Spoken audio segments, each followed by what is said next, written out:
I'm here to talk about the replacement of the ethnic British. But before that, I just want to say a few words about the Stockport murders.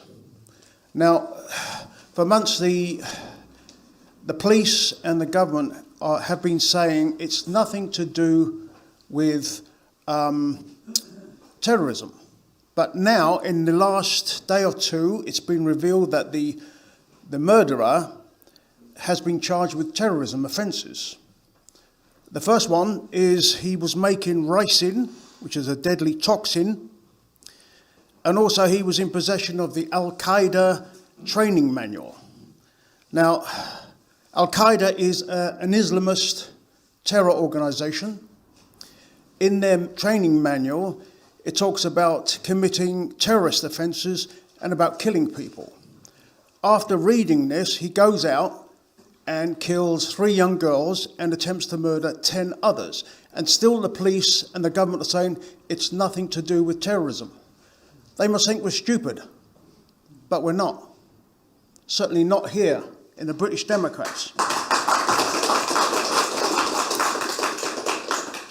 Now, I saw an interview with Nigel Farage a few weeks ago.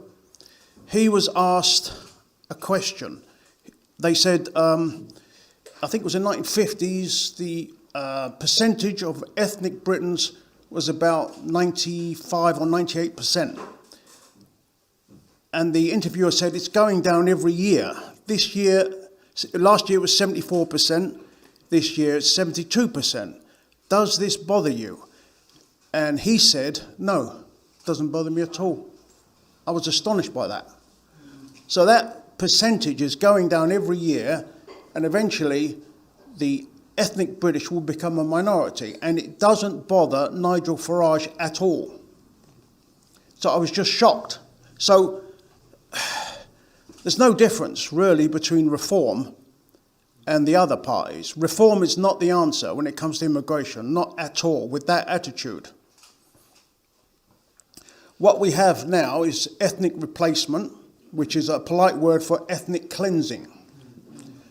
Now, ethnic cleansing defies easy definition. Some say it's forced deportation from a given territory. Others say it's because of mass murder. And others say population exchange, which is the Reform plan. I say ethnic cleansing includes using mass immigration to reduce the majority ethnic population by a significant percentage year on year until that ethnic population becomes a minority. That is ethnic cleansing. Our capital city, London, is now minority ethnic British. Many other towns and cities are minority ethnic British. And if it goes on, we'll become a minority in our own homeland. The politicians refuse to act. They could if they wanted to, but they're using excuses like the European Court of Human Rights. They're just using that as an excuse. Now, the other reason why they refuse to act is because the media and politicians, they blur the distinction between the ethnic British and the civic British. Now, the phrase ethnic British is defined by a shared ancestry, sometimes going back hundreds of years. The phrase civic British means any people are British purely because of a piece of paper called a passport.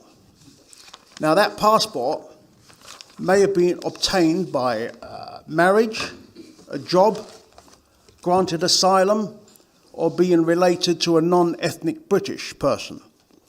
So this inability or refusal to distinguish between the ethnic British and the civic British is leading to the ethnic cleansing of the British people.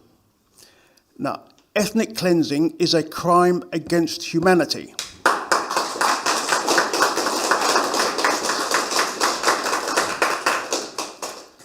There was an advisor to the Labour Party recently, a few weeks ago.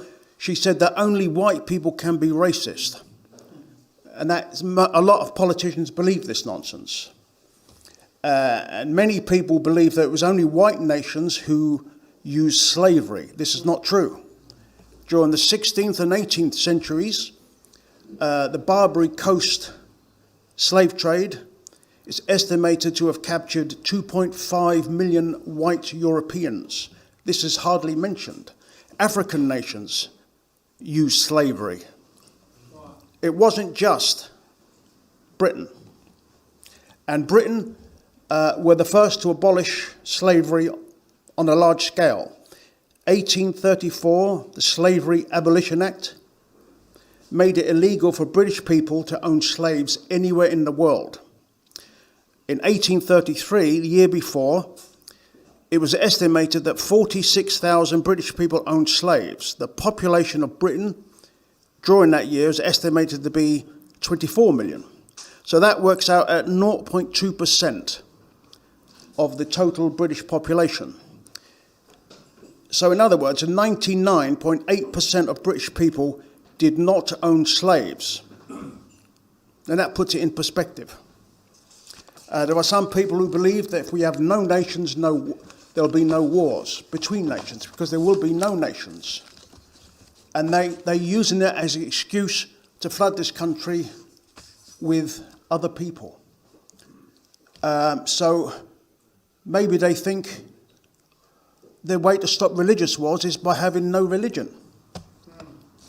Now, if this ethnic replacement happened in Africa, if African leaders said, we're going to use mass immigration, and the percentage of ethnic Africans will reduce year upon year.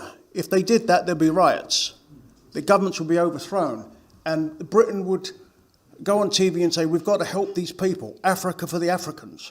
We're going to give them money and weapons to fight the evil governments who are doing this, fascist evil governments. But it happens here. The media say that the people who are opposing their own ethnic destruction, they're called Nazis and racist. So that represents hypocrisy. And this hypocrisy must be exposed. Thank you.